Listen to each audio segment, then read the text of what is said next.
Hello, or bonjour, I should say. My name is Ross Adams, and I am the CEO of Acast. I've been at Acast now for just over 7 years, and in that time, I've seen the entire podcast industry change at an almost unbelievable rate. To put things into perspective, when I first started as the UK country manager towards the end of 2014, we were just 4 people in a tiny serviced office at a King's Cross in London. We had 12 people globally, the others were based in Sweden, and combined the podcasts that we represented out of UK reached 500,000 listens per month.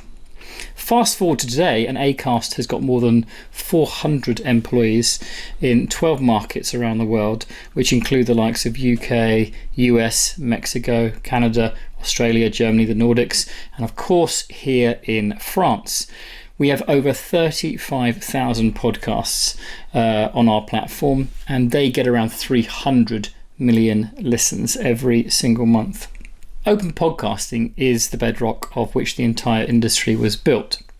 It's an ecosystem that allows content creators to share their work with listeners everywhere across every single podcast app and player there is. And there are literally hundreds and hundreds of those. I think the magic of podcasting is in discovering a new show you cannot wait to share with your friends, or following one for so long that you feel like you're already part of the family. And all of that is made possible by the industry's open nature. Of course, not every company involved in podcasting believes in being open, and you don't need me to tell you that there are some podcasters out there locking themselves out of the majority of their potential audience by signing exclusive platform deals. But Acast will always champion an open approach. We want any one of you watching this to be able to find and enjoy absolutely any podcast that you like. It doesn't matter what app you want to use, or what service or device you have, or where you live. If you want to listen, you can. And most importantly, podcasters can monetize every single one of those listens. It sounds obvious to say, but without creators, there simply would be no podcasts. So it's vital that we put their interests first and incentivize them to keep producing the content their listeners love. Anyway, that's enough of a sales pitch, of course, from me. I'm here to talk to you about podcasting as a global phenomenon. So let's get started by looking at why all around the world people have fallen in love with podcasts. First off, I think it's important to appreciate just how personal a podcast experience can be.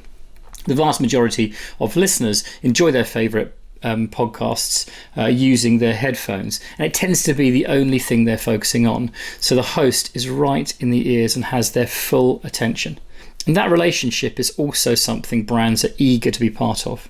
As an advertiser, you have this incredible opportunity to tap into the millions of organic conversations happening every day between podcast hosts and their guests and then their listeners, and to present your product or service to an engaged audience who are willing to listen.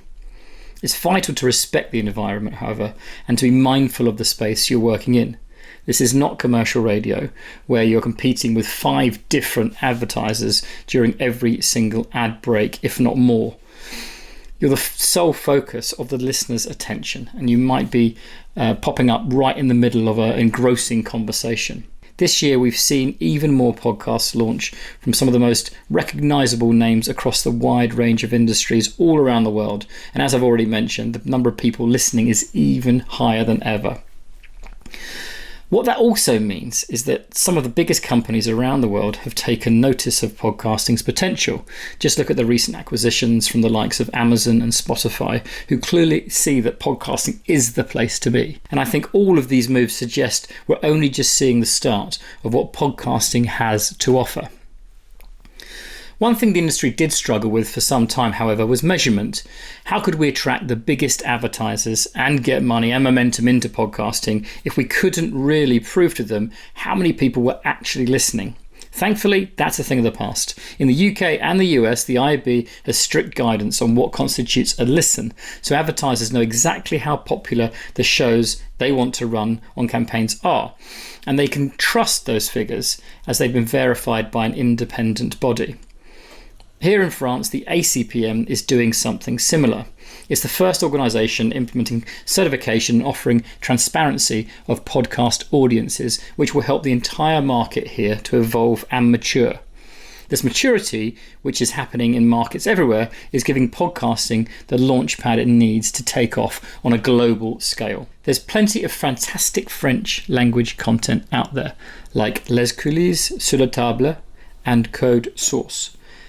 Apologies for my pronunciation there. And it's a similar story in places like Germany and Finland. In fact, Dudas Media, the biggest producer of Hispanic Spanish language content in the world, has just joined Acast.